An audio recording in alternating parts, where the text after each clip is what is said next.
issues with local and international experts.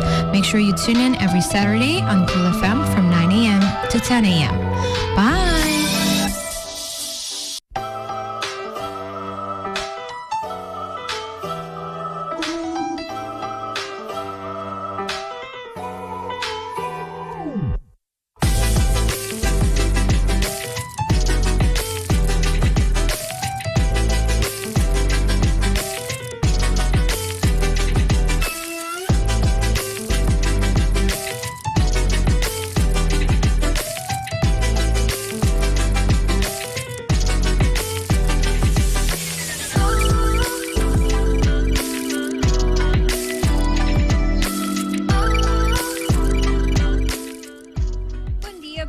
Happy Saturday! Espero que você tenha bom semana, whatever that means to you. Que todo semana produtivo, um semana relax. Pessoal nunca participado em caminhata, que todo tiene de hobby dia.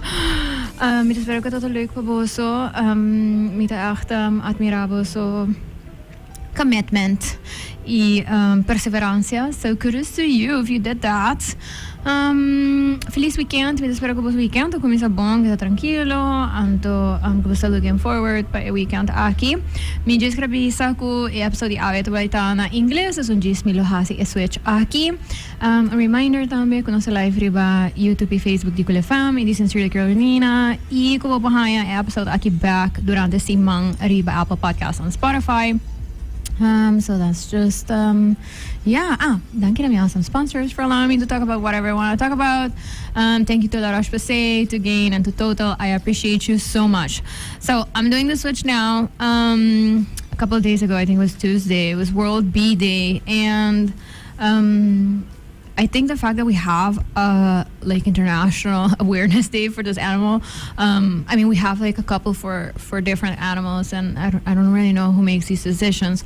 But in regards to bees specifically, I think most of us by now sort of understand that bees have a direct impact in everything around us, and I think we know that in some extent in like the abstract way, but we don't really like stand still and realize how much impact they truly have, but also how much impact we have on their livelihood and their survival. And so if you follow some news, you might have seen some, very serious news, like in the U.S., for example. We'll talk about that a little bit as well. But yes, bees are a little bit in trouble, and I wanted to talk about the people who see the bees in Aruba, and I wanted to know what's up with Aruba's bees. So without further ado, I will let our guest introduce himself, tell us who he is. So Dan, tell us who you are, why you're here today, what do you do, anything you want to tell us about yourself, and then we'll kind of get into the conversation. Well, good morning. Thank you for having me here. Buen dia, buen dia. My name is Dan Barros. I've been beekeeping since 2018. Used to be a chef for a while. Decided to do something different, but food related. And I wanted to give myself a challenge, so I thought, why not beekeeping? Didn't know how much of a rabbit hole journey that would be. I've learned a lot, still learning, but my love and my appreciation and my respect for the bees have grown much more. And it's interesting doing your passion, but also trying to make sure that you do it sustainably and be able to pay off bills like Elmar and Webb and all that. Making a living is tricky, but it's been fun, really fun. I would never change it. The way it went in a way that I thought was very interesting for me. So I think maybe we should start with like the basics and what does a beekeeper do? And I know that maybe some people have seen like the people that wear like the suits, outfits, spacesuits. Yes, and they work with bees. But what does it really mean to be a beekeeper? What does your day-to-day look like? Well, I think there's several different types of beekeepers. So you have commercial. Obviously, they do it to run a business.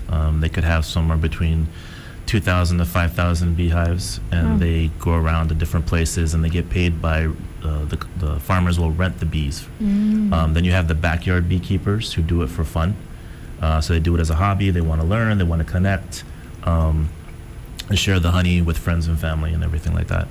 And then you have the beekeeper who actually doesn't really work in the field that much, but what they do is they create colonies. They create their own queens and they sell them. So they're not into the honey, they're not into the wax, but they're into selling these packages of bees to people. So there's a lot of different ways you can go with it. As a beekeeper in general, you're basically a steward for the bees.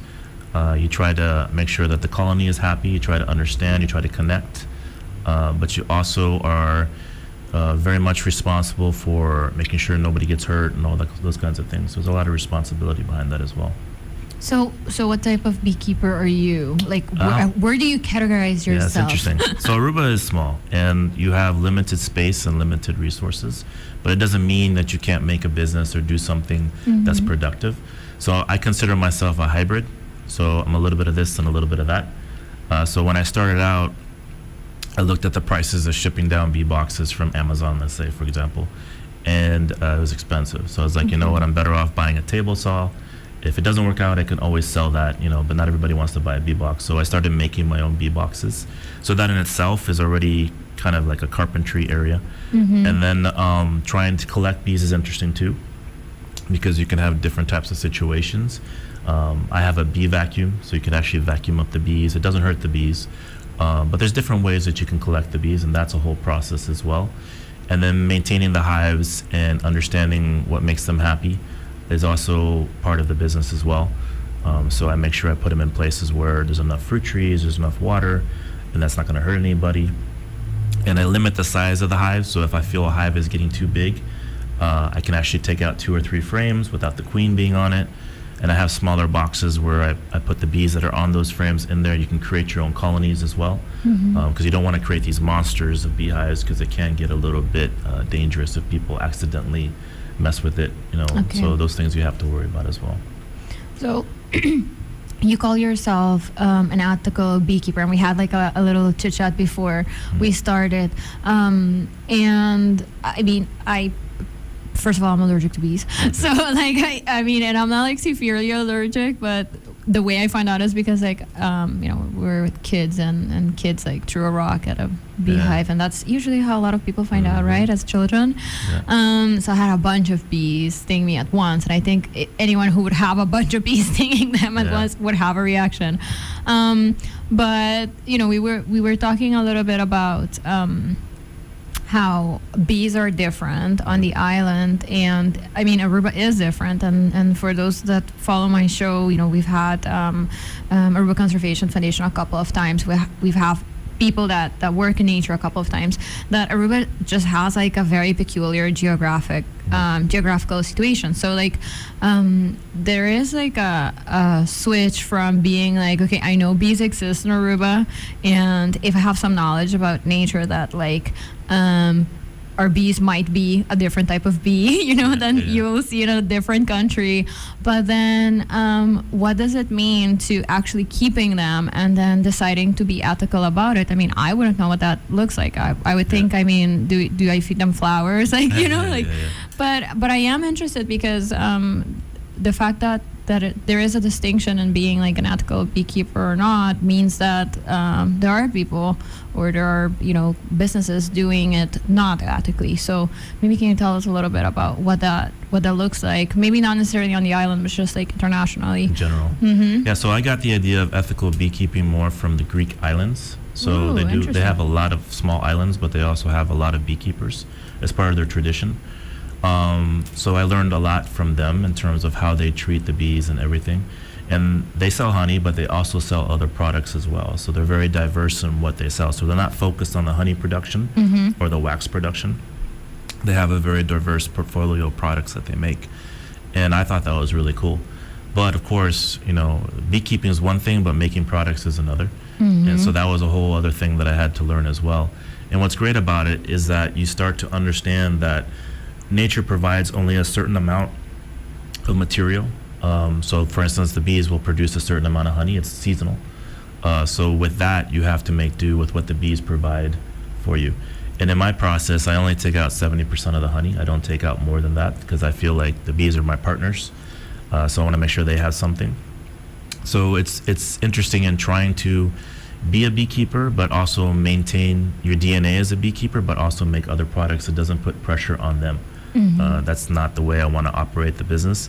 I know there's a lot of people who have, thousands of beehives and stuff like that, and that's great. But at the end of the day, these are living beings, they're entities. And so if we treat them like they're robots, or we treat them like they're just something to be used, eventually they're going to get sick, they're going to have issues, they're not going to be able to do what they're designed to do. I think bees have been have been around for much longer than humans, have been millions and millions of years. So they know what they're doing. But as humans, we like to manipulate and touch and change things a little bit. And so that causes issues in the long run. And in the US right now, there's a lot of issues, I think they had the largest bee die-off in history. Yep. So there's something up. And I think the traditional way of beekeeping, where you've had like lots of beehives and you're trying to get production and all that kind of stuff, is going to be phased out. I think eventually people realize that you have to treat them in a way that's different, and show them the respect that they deserve, because they do pollinate 30% of what we eat. And I think those things are going to be interesting, because it's a train of thought that needs to be changed.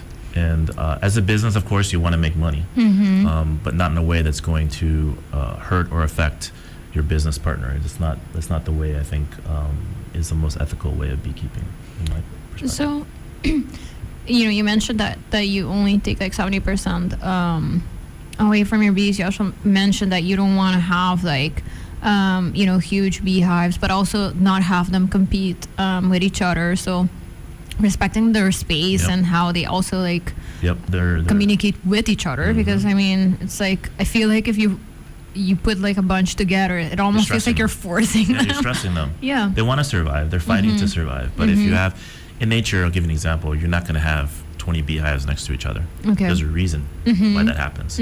So for us to Are they territorial, like, from nature? They're territorial. But also, not just that, but also there's, in Aruba, we have limited amounts of trees that fruit. We do have coconut trees, we do have flowers, but they're small. So the amount of honey that the bees can produce is very limited, and that's their food. That's how they survive. So they have the honey, but they also have pollen. And those two things are very important. If one hive doesn't have enough food and another hive is doing great and it's got honey, then what happens? They go to war with each other. And as a beekeeper, you don't want to see that happen, because you don't want to lose a hive, but also you don't want the bees to be stressed. That's not a very nice thing. And is there like a way because I'm thinking, so in a commercial sense, like, can bees be forced to stay somewhere? Like, No. Okay. No. I mean, you can manipulate certain things, but eventually the bees are going to do what they're going to do. Okay. If they want to leave, they leave. If they want to stay, they stay. In general, if they're very loyal to their hive. So, for instance, if you have a queen who's laying eggs, and there's honey production, and there's wax and all that kind of stuff, they don't have a motivation to want to leave. I mean, why start over? I mean, it takes 5 pounds of honey to make 1 pound of wax. So they put a lot of energy into making that wax.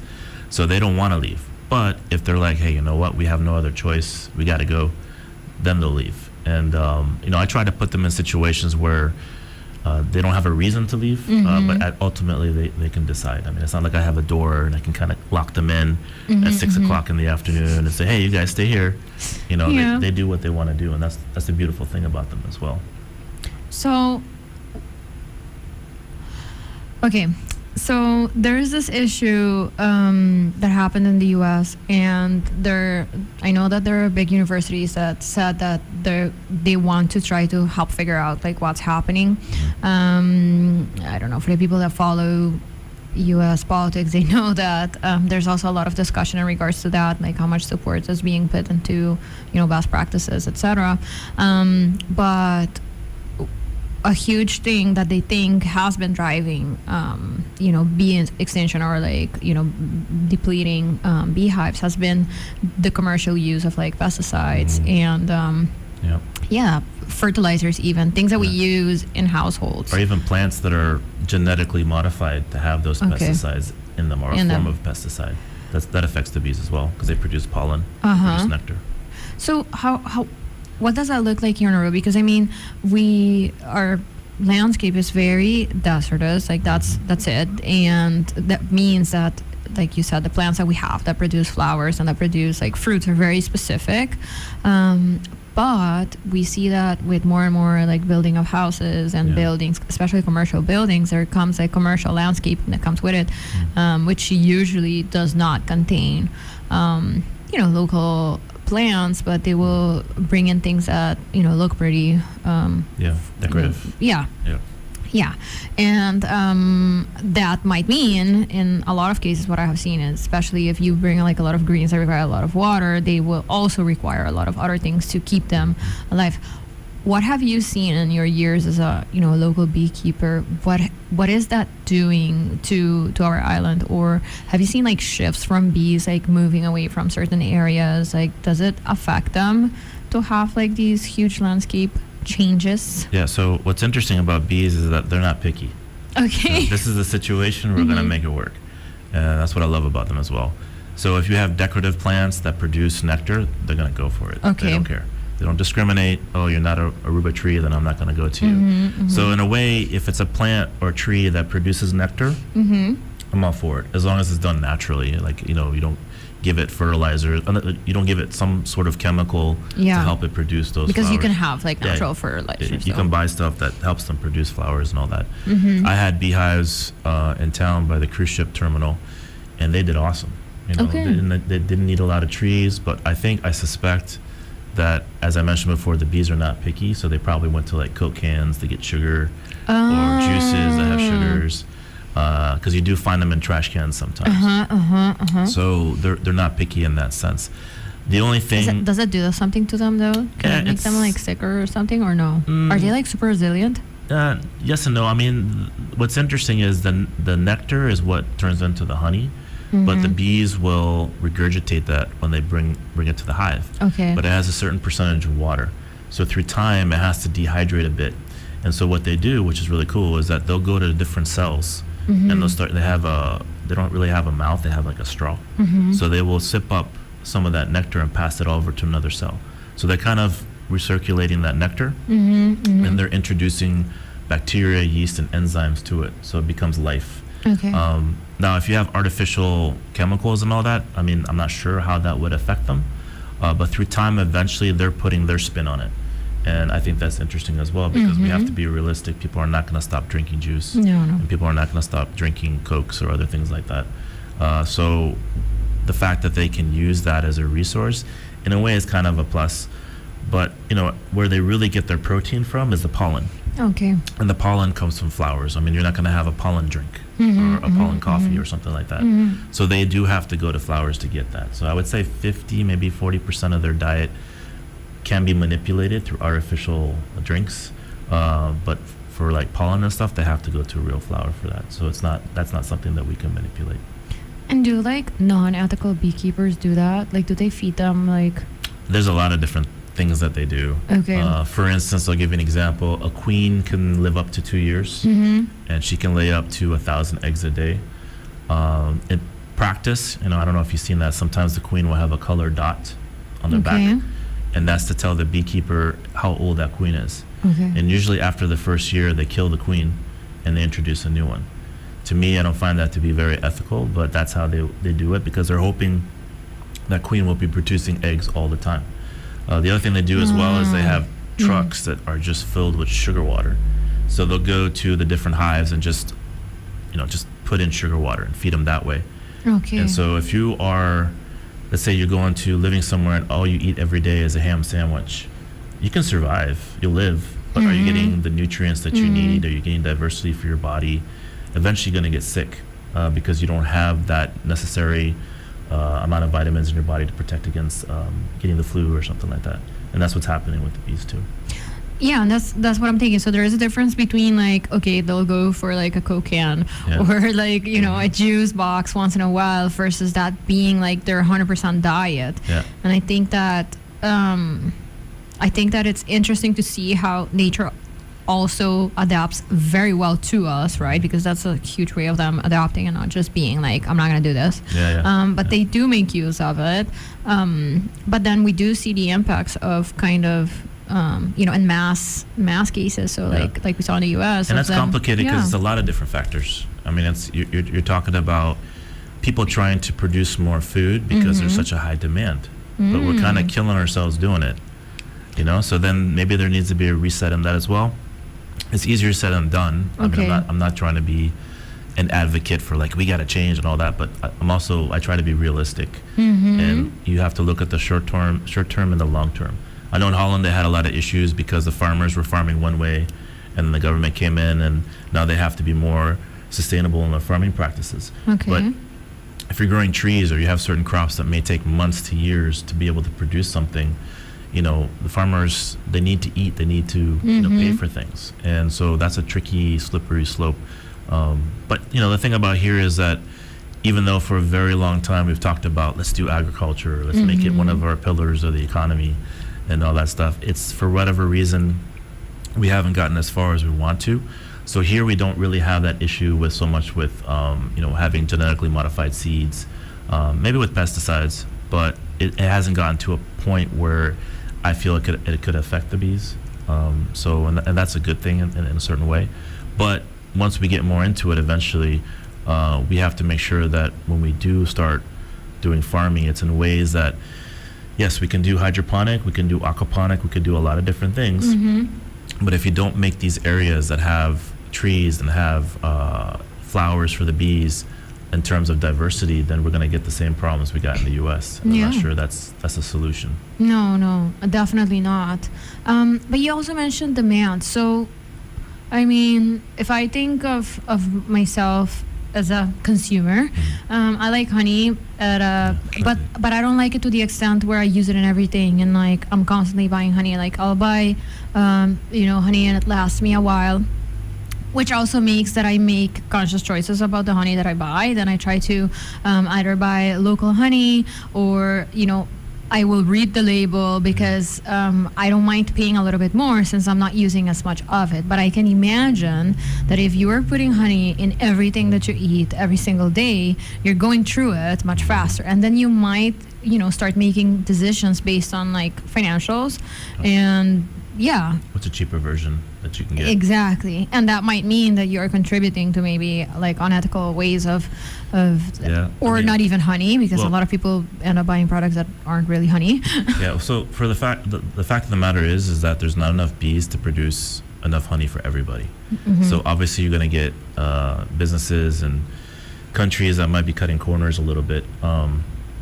But I think what's interesting is, like, I'll give you an example. People will buy honey and say, yeah, I use it in my tea, which is great. But are you using it as a sweetener, or are you using it as a medicinal thing? Because if the water's too hot, you're going to kill all the beneficial bacteria, enzymes, and yeast that's in that honey. So how we treat that honey is just as important as well. Because we could buy really good honey, but then how we process it and put it in our body could not be maybe isn't the best way to do it either. And so I think there needs to be more education in that as well. So the resources that we get, we have to try to use it to its maximum benefit, but also buying from local beekeepers or anybody making local products is very important, because it helps with the local economy. Instead of constantly relying on imports and all that, we have to have a bit of a mindset of saying, okay, how can we support these guys that are beekeepers? Because there's a lot of work. I mean, I do it because I enjoy it. I mean, I'm definitely not going to be a millionaire doing it, but I do it because I have a passion for it. But not everybody has that same passion, but they like honey, you know? And those are the things that we have to consider. The value of the honey is much more than just the product, but the process that went behind it, and the processing of it after you purchase it. Yeah. So it's easy to go to the store, buy it, okay, I'm going to use it in my cake or my tea or my coffee, whatever. It's great, but you know, if the honey is alive and you're killing it, it's not doing anything for you either. I remember when I was still living in the U.S. and I had like really bad allergies, and I went to the allergist, and he told me, he's like, you know, you live near like a super nice farmer's market, you need to start buying like local honey. And being exposed to like you know, and that's the pollen, and I was like, okay, but the pollen is all over. It's in the air right now. But I do a bee experience, and it's cool how I have it set up, because I have bees in different locations, and the honey will taste different depending on the location. And so for people, they want to experience the bees, they want to look at the comb and all that, but I think them tasting the honey in the two different spots is very mind-blowing for them, because I never thought, oh, honey can taste different depending on the location. Usually when you buy honey that's in the stores, it's been pasteurized, so it's very flat, sugary, but doesn't have a lot of flavor per se. But when you get honey straight from the hive, it's a whole different kind of experience. So, you know, the visual, but also the tasting is important as well, because that creates an impact for people, because then they have another bar of like, okay, what is, you know, I buy this honey from the store, but I tried this honey from a local beekeeper, and the taste and the flavor was incredible. And I think you start using it differently too, because like that's the experience that I had. I think before that, I don't know how often I would like use honey in my everyday life, but because I started buying, you know, that was like my first like real experience, and I was like very like medicinal in that sense. Like I had to do it because my allergist told me to do it. And then I tasted different honeys, and I was like, okay, I don't like these, I do like these, and I found like, you know, the farmer I liked, and so the way that I would treat the honey then as well, like I would never use it as a sweetener. I would literally have like a piece of bread with the honey on it, and that's it, because the flavor is so nice that I want, you know, the flavor to be like the whole center of attention. Exactly. And I think that you only feel that or understand that once you have flavored like the differences in honey flavor, and not like the sweet use it in your and besides location, also the age of the honey influences the flavor. So I have one beehive that's kind of like my pet beehive. I've had for about 6 years. It's called Bertha, and Bertha the beehive, and so that has aged honey in it. So I'm kind of, because I do beekeeping and I get honey. I'm a bit of a honey snob in that sense. By all means. But with that honey is aged, I know I'm getting super special, vintage, like barrel aged in a way honey, and it's very unique and it's awesome. So, but I mean, I also get people. I had one gentleman recently, maybe about a couple weeks ago. He has cancer, stage 4, and he's like, honey is the only thing that I feel when I get sick. I feel better. And so he'll buy 8 or 10 bottles. So it's also it's a medicinal thing. It's also a mental, psychological thing as well. So it's a beautiful thing, and I think that's what also it keeps me in the game of beekeeping. That passion of understanding, but also understanding that it means a lot to people in different ways as well, which I think is beautiful.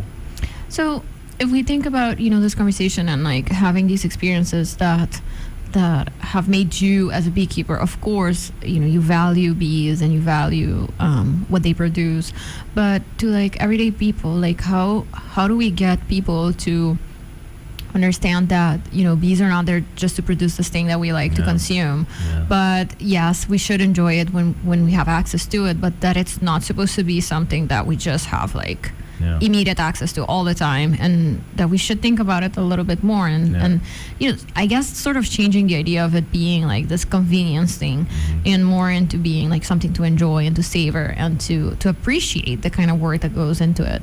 So that's education. I think I'm not saying that people are not informed, but I mean, once they understand more about the process and getting that honey, they become much more aware. So I like to go to schools and talk to the children and have them understand it's, yes, you can buy makeup that's supposed to be organic and all that, but you have to read what's in those products as well. It's very important. But also I teach them or tell them my experience, how I get the honey, how I process it and everything like that. And that awareness is very important, because ultimately they can decide what like the distributors are bringing into the island, all that kind of stuff. I think they have a voice in that. So consumer education is very important, but also trying to get more beekeepers is also very important, because I know there's a few beekeepers. I think there's like 7, 8, maybe 10 beekeepers that have their own hustle in terms of like the beekeeping goes, but trying to get more beekeepers is a challenge, because it's not easy. You know, and it takes a certain type of person to do it. So maybe the government could subsidize, give a small amount per month to someone who is beekeeping.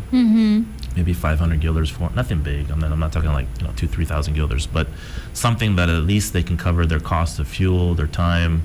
Because I mean, you're not going to make tons of money doing this, but it is an important part of our ecosystem.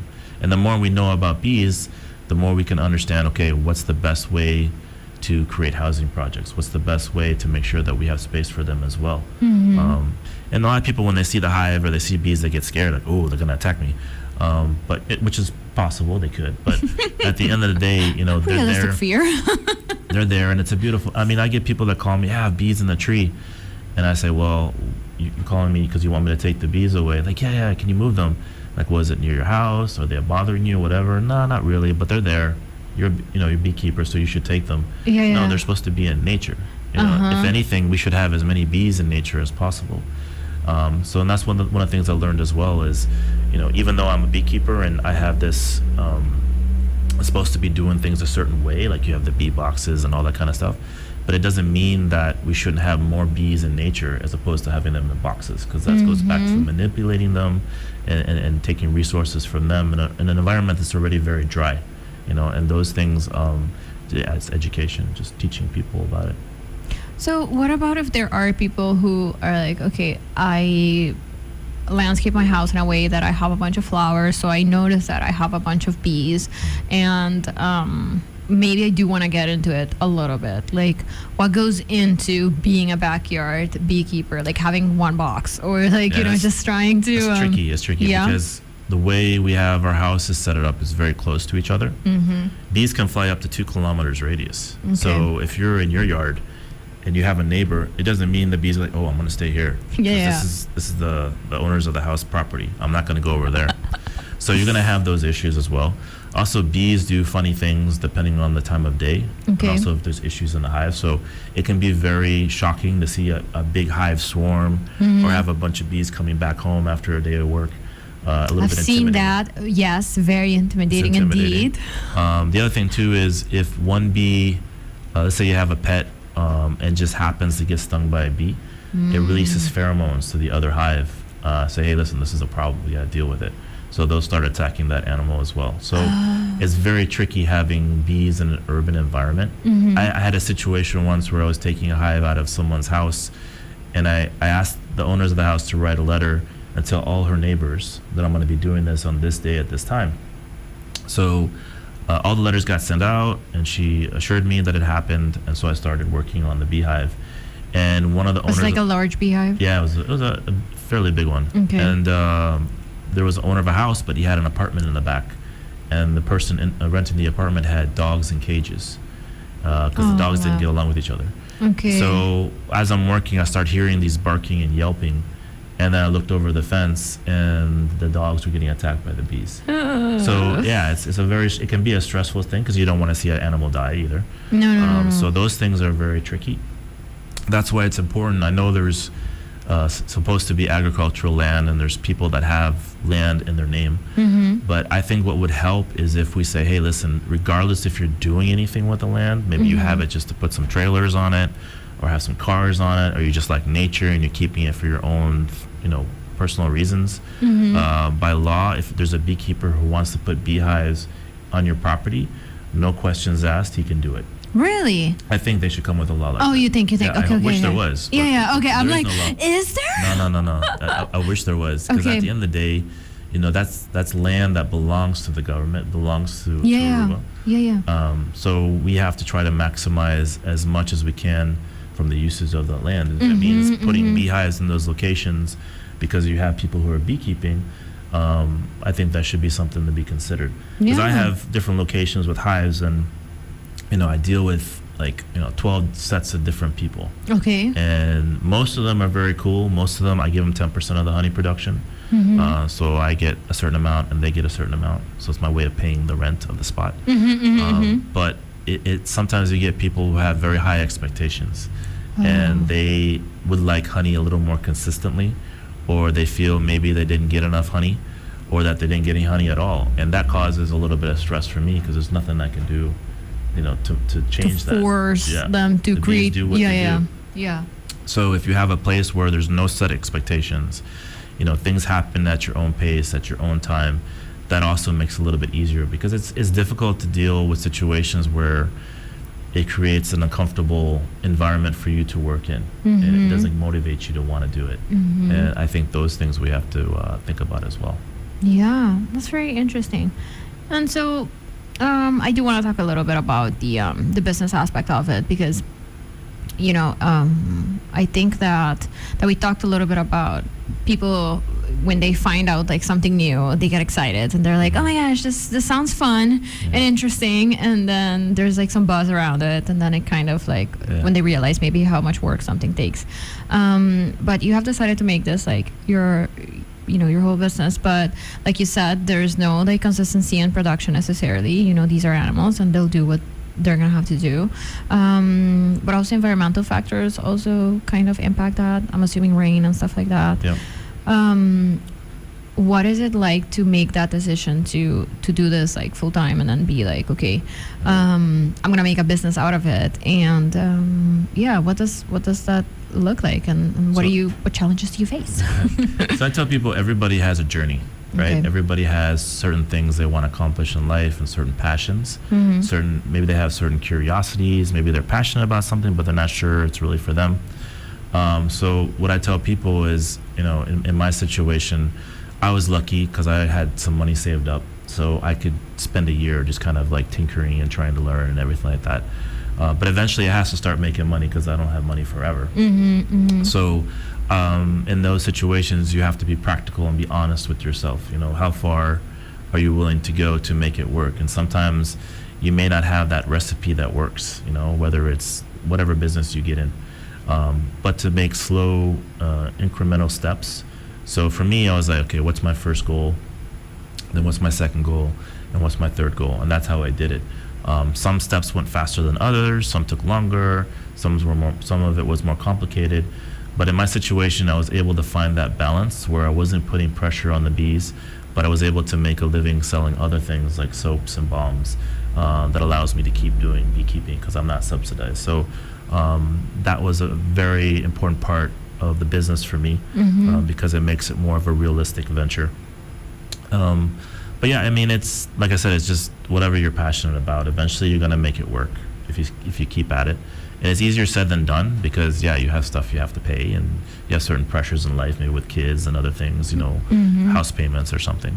But you have to evaluate and say, okay, what is it that I'm interested in doing and what is feasible right now? And maybe you're like, okay, right now I'm not gonna go full into it. I'm gonna have a job and keep this part-time. But in the meantime, I want to research and learn and try to get better at it. And eventually you get to a point where like, okay, well now I have to go into it full-time because it's taking too much time away from my full-time job. And then you make that switch, and it's scary because you don't know what's going to happen. And having a small business on Aruba is tough because the market is so small. There's a lot of different factors. Also, if you have to buy packaging or anything like that, it takes 2 weeks to get here. At least. Yeah. And then after that, if you sell the product, you have to wait 30 days until the retailer pays you. So you have a lot of this money juggling that you have to do. And it can be very daunting and frustrating because you want to have things happen faster. But it's patience is probably the best thing I could say right now. For me, at least, it's just patience. Take it one step at a time. So, what is like your biggest market? So, like, are Arubans or local people into bee products? Like, how are we behaving versus like maybe our tourist it's interesting. Visitors? Yeah, it's very interesting because we have two worlds, right? I mean, in the States, you have tourists that go to cities, but it's mostly the local population you're dealing with. Say 80-90% of customers would be locals that live in the area. Here we have a lot of tourists coming to the island, and they have a different kind of mindset in terms of like, I'm on vacation, I don't want to think about anything, I just want to lay out on the beach. But oh wait, I got to bring stuff back home, presents and all that kind of stuff. So that's one part of it. But then you have locals who really support local businesses and doing things more sustainably. So you have that world as well. So you're trying to do marketing in terms of like, how do I get my message across to this group and then this group and this group, and that's a lot. It's hard to keep up with everybody. So what I try to do is keep it simplistic. My packaging, I don't use any plastics or anything like that. And just keep it simple so people can kind of visualize, see, and understand and digest it first in terms of like what this is. And then, so for me, it's equal. I say locals and tourists. I mean, I get called, like I just did an event at the Ritz-Carlton recently. And of course, they want me there in terms of like the sustainable local handmade part of it, which is great. I mean, I'm appreciative of it. But I spent a lot of time during the event explaining to people what it is that I do and why I do what I do, you know, and that's also fun in a way, but after like 50 times, you're kind of like tired of talking a little bit. But that's fun. But also when locals buy products from me, they tell their friends or they give it as presents as well. So it's lots of different things. I mean, the way I make my soaps is very traditional. I have to wait a month until I can sell it. It's very handmade, and people appreciate that. And I worked hard at trying to find a price point that people feel comfortable paying. Because you make a product, looks beautiful and everything, packaging is nice and all that, but then it's like $20. Like, ooh, that's a little bit expensive, you know? And I get it, because the person making it maybe doesn't have a lot of volume, but if you want to make it more, I would say mainstream is the word, you have to put it at a price point that you can live with, but also the consumer can live with as well. And that's tricky because you're importing stuff, import duties, shipping, all that kind of stuff. It gets expensive. Yeah. And I use a lot of oil. And things on the island is also expensive, Yeah. so it's not like utilities and stuff like that are cheap either. Yeah, and then what helped me a lot was that Aduana, they basically say anything that's any local ingredient. It can be one thing. If you use that in your product, you get it for import duty free. The packaging. Nice. Okay. So that's helped me a lot as well. So if you're making That's really something, nice. if you're using local fruits, let's say you're making an ice cream or a drink or whatever, if there's something local in it, you can get import duty free for the packaging, which I Oh, think that's is really nice. yeah, it's really cool. Really encourages, I guess, like. But sometimes they're kind of like, okay, can you explain this to me again? What exactly you're doing? I'm not sure. I don't understand 100%. You're doing what with the wax? Okay, I don't know. Okay. So then you have to kind of explain to them, meet with them. They see it, they understand it, and then you're good to go. And then once you're like in the system, Yeah, you're pretty like much, in the yeah. system. Okay. And you have that's to work cool. with your the shipper as well, because they are the ones that give the invoices to Aduana, and Aduana Yeah. says this is what you have to pay and all that kind of stuff. So you have to have a good relationship with your shipper as well, because sometimes they forget, and you get this bill that you have to pay. Whoa, that's a little bit high, you know. And then you appreciate more of that import duty free, but you have to communicate with them exactly What's happening? what's coming in, and remind them as well, because they're humans too, so they can Yeah. make mistakes. So do you feel that more locals are valuing like these local made products, and that we are valuing? Oh, for sure. Yeah? They are probably my biggest supporters, like in Okay. terms of like, yeah, keep going, you know, keep going, doing what you're doing. Really appreciate it. Whether it's the honey, whether it's the soaps, whether it's the bombs or the bee experience, they're very happy to see me trying. So I get that Nice. support. But the cool thing about my business is that I'm a one-man show. So I don't have employees. You know, I do everything on my own. And for whatever reason, one day I decide, hey, you know what? My journey has ended with this. Just turn off the keys and walk away. So, Okay. you know, making things complicated for your business, even though you're looking at, okay, how do I make more money? How do I do this? Blah, blah, blah. You know, at some point, we all have to slow down. We get older. You know, our priorities change. And I always also think about that in my business as well. What is my exit plan? You know, if I decide to exit out of the business. So those things you have to think about, because it gets so complicated and daunting that it becomes stressful, and then it's not fun anymore. And for me, having this business is fun. I don't feel like I'm working at all. I feel like I'm on a bit of a vacation with, you know, making products. I could put on some Netflix and just wrap up soaps, and it's fun. It's a lot of fun. But like I said, everybody's different. Everybody has their journey, and everybody sees things in a certain way. So it's different for everybody. I think that's pretty nice that you share that in that sense as well, because I think that that is also what makes a difference. You know, a lot of people tend to start like hobby projects, and you know, it becomes stressful at some point, of course, especially if you want to like, you know, be completely sustainable for yourself. But that you say that you still find like fun, and that you still find it joyful. But you are aware that if for whatever reason it stops being that you will stop. And I think that that might be something that's stopping people from trying these type of things, because it's like always this idea of like all or nothing. And I'm not saying that you shouldn't be all or nothing, but that you also are realistic in like the process, and that it doesn't have to be like super intense all of the time. No, and it takes time. I mean, was it like the first 2 to 3 years of a business, it goes okay, and then by the time you hit the 4th, 5th, or 6th year, that's when it gets real. Okay. Then it's like, okay, this has to be making a certain amount of money to be sustainable. And most businesses fail at that point, Mm-hmm. you know. But I mean, in any situation, good or bad, you take something from it. You learn something from it. And I think for me, what I love about what I'm doing, you know, building the bee boxes, learning to work with the bees, making the product. I mean, if you asked me 5 years ago if I'd be making soaps or bombs, I'd be like, yeah, there's no way I'm making soaps or bombs. What are you talking about? Mm-hmm. But that's the reality that I found myself in, and I've embraced it. But I've also realized too that, you know, you could have certain types of soaps that you like, but it doesn't mean the consumer likes. Yeah, You know, and of you course. have to also think about that as well. So it can be personal, but then you also have to look at what is the data and the numbers telling me? What's the reality? And you can keep your mindset of like, no, it has to be this way, and this is the way I'm going to do it because I've always done it this way. But like in nature, things evolve, things changes. You know, there's seasons. So in business, it's the same thing too. And you have to be able to be okay with adapting and changing. And ego is such a big thing with people in general. Sometimes, you know, you have to admit defeat and say, hey, you know what? I put everything into it, but I have my family, I have, you know, things I need to pay, and it's just taking too much time and resources from it. And there's nothing wrong with taking 2 steps back in order to make a leap forward. So sometimes you have to back off a little bit, say, okay, I learned this, I did this, okay, this is how I would do it differently. I want to give it another shot. And you would approach it differently. And I think people have to take that into consideration as well. You know, for me, that was important to make sure that the business was fun. I came from an environment that was slightly stressful, and I was like, I'm not going to do that again. You know, I value my time, I value my schedule and what I want to do in life. So having this business that sustains me is a luxury in itself because I can do what I want to do when I want to do it. Obviously, there's a budget. I mean, I can't do, you know, fly into Europe every couple of weeks or something like that.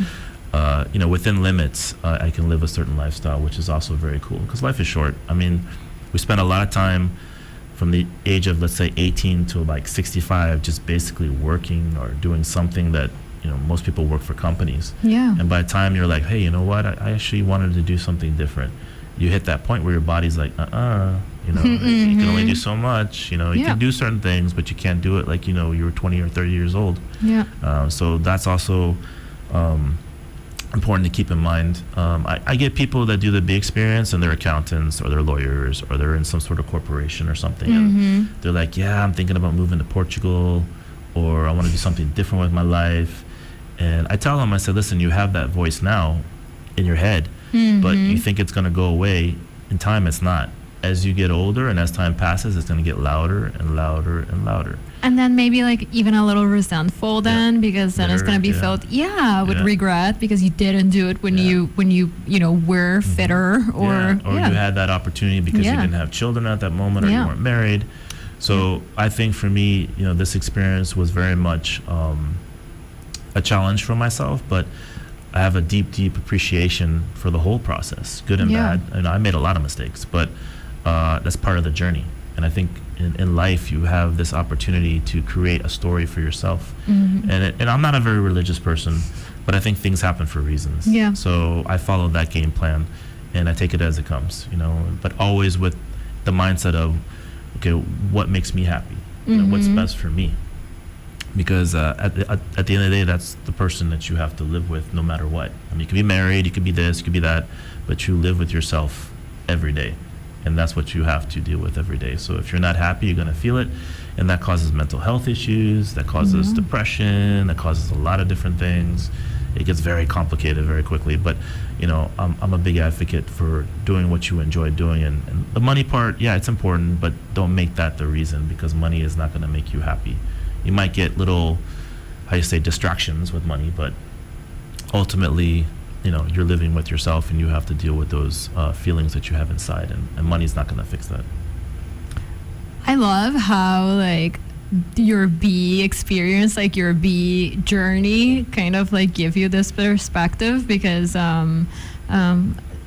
I feel like that's what it should do, right? And like you said, if you sort of just go into like the hamster wheel of life, basically, you might not have these little moments in life where you know think and truly evaluate like perspective, you know, like what is more valuable, like you said, living a certain lifestyle where maybe you don't get to fly into Europe, like you said, every couple of weeks, but in your balance of life, your everyday life feels good, and it feels like you're doing something that you enjoy and contribute. So I think that's pretty interesting perspective. Sometimes doing things in life can be scary, but they can be so much bigger than you could ever expect.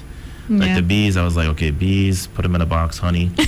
That was it. That was the business plan, right? Yeah. But it's done so much more than that, more than I expected, and it's caused me to grow in a lot of different ways. But for me, ultimately, I'm a steward. Like, I'm not going to be here forever, and hopefully, we get the next generation that wants to get into it, and also realize the issues that can arise. I'm very much into, like, if you want to learn how to build a bee box, or if you want to get into it in a way, because it took me years to get this experience, but if someone wants to get into it, I'm open to it. I'm like, hey, come help me out, I can show you a few things, but I'm not gonna build the bee boxes for you. I'm not gonna do any of that stuff for you. You have to do it on your own. Get yourself, like, in a situation where you are kind of sustaining yourself. And I think ultimately, at some point, if we don't have enough beekeepers, maybe the government needs to do some sort of subsidy for people that want to do that as well and get that going, because it's very important. I mean, in nature, with the bees we have, to be honest with you, when I collect or I see hives, let's say in trees or near someone's house or something like that, they don't get very big. They're very small. It's when I put them in a box that they expand and they get bigger and all that. So in a way, I'm still manipulating them in that way. But at the end of the day, for me, what's important is that people have that education, but also experience life in a different way. I think we're brain fed a certain way when we're kids. This is how it's working. We go to school. You go to school from, let's say, 7 till 2 or 7 till 1, and then you go home. It's like work, right? If you're working for somebody, you go from 8 until 4 o'clock or 9 until 5, and that's the way you're supposed to do life. But I think with AI and all the stuff that's coming out, it's going to be a complete change in how people live. Because certain professions aren't going to be there, and there's going to be new professions that come out of it. What that is, nobody knows. But I think we have to start training more entrepreneurs on the island. Because we talk about having, we want to have another pillar of the economy, which is right now tourism. But it doesn't mean we can't have other smaller micro economies that help soften the blow. Because when COVID happened, the island just stopped, basically. So if we have these small businesses that can export, that can do certain things that other places cannot do, then that's a value in itself. And you're giving people an opportunity to live and work and not to be dependent on handouts by the government. Because at the end of the day, the government there is to help manage resources and manage how we do our infrastructure. But as far as the economy goes, I think people should be able to do what they want to do and be able to make a living from that. I did some research on, like, for instance, exporting to, let's say, the US or something. And there's only 4 or 5 islands that work with Amazon for whatever reason. I don't know why Amazon only works with these islands. So you have, like, Jamaica, Trinidad, even the Cayman Islands, that there's like maybe 80,000 people living there. So it would be great if the government could say, hey, you know what, we're working on PayPal, we're working on how can we do more digital transactions. But why not go to Amazon and say, hey, listen, what do we need to do to get our makers and our builders to be able to export on your platform? Now, it doesn't have to be Amazon, it could be Walmart or whoever. Whatever. But to get that going, because I know we have an expo desk, and I know we've been working on trying to do exports, but the world is changing, and we have to be able to give more tools to the entrepreneurs to be able to do what it is that they enjoy doing, because we are a very artistic island. We have Carnival. Indeed. We have a lot of artists, and to get them on the opportunity to be able to export maybe their work or be able to do digital transactions would be great, because then you're creating another type of economy as well. Dan, thank you so much for that. Is there something about being a beekeeper or just bees in general that you really wish everybody on the island would know and that you want to share right now? I don't know. It's I think probably when you get local honey, even on the island or anywhere in general, treat it like gold. It's a very special thing. A bee will make 1/4 of a teaspoon of honey in its lifetime. So when you have sad to hear. When you have a jar of honey, you can imagine how many bees worked on that. And when you look at it, you can imagine probably hundreds, maybe close to 1,000 bees produce that.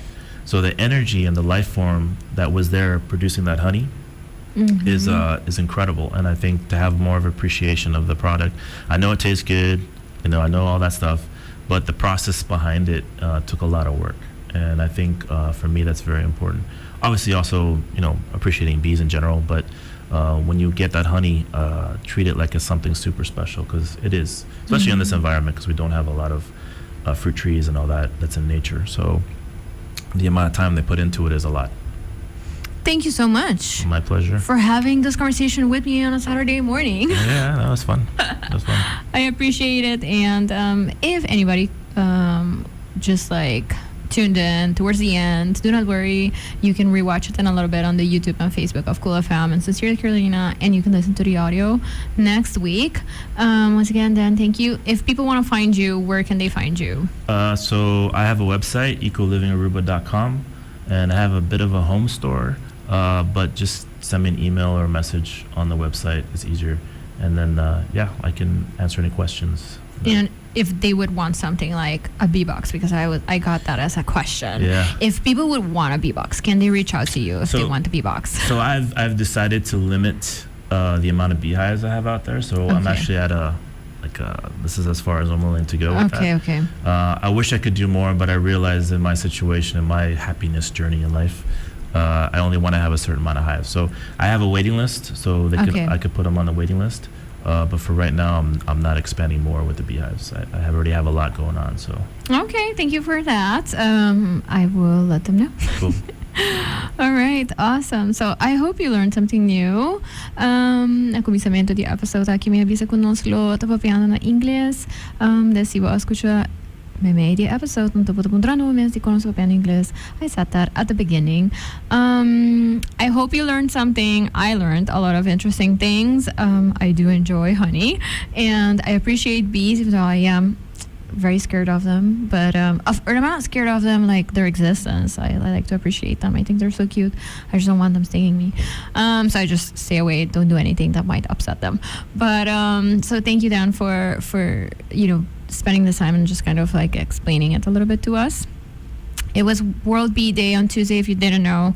I encourage you to, maybe just read up a little bit, look up some stuff, and just kind of understand why bees are so important. But I think what you said then towards the end of like treating honey like gold, if everyone really can change that perspective and sort of like generally appreciate how like so many, little creatures put so much work into that little jar, I think we start seeing things a little bit differently. I will see you again next week. I will be starting with my Pride series next week. I will be talking to a dad about what it is like to be a dad who is also gay, but raising a kid with a mom and just in Aruba's community. So stay tuned for that conversation. I am very excited for that conversation, and I will be doing some series in June and in regards to Pride Month. So do let me know if you have questions about that. Thank you to my awesome sponsors for allowing me to talk about whatever I want to talk about. Today was about bees and beekeeping and bees in Aruba. So thank you to Game, La Roche-Posay, and Total, and of course Cool FM. I appreciate you so much. I hope you have a nice weekend and that it's a good one, a chill one, or whatever you want it to be one. And let me know if you have any questions or anything that you would like me to talk about in the coming weeks. Bye.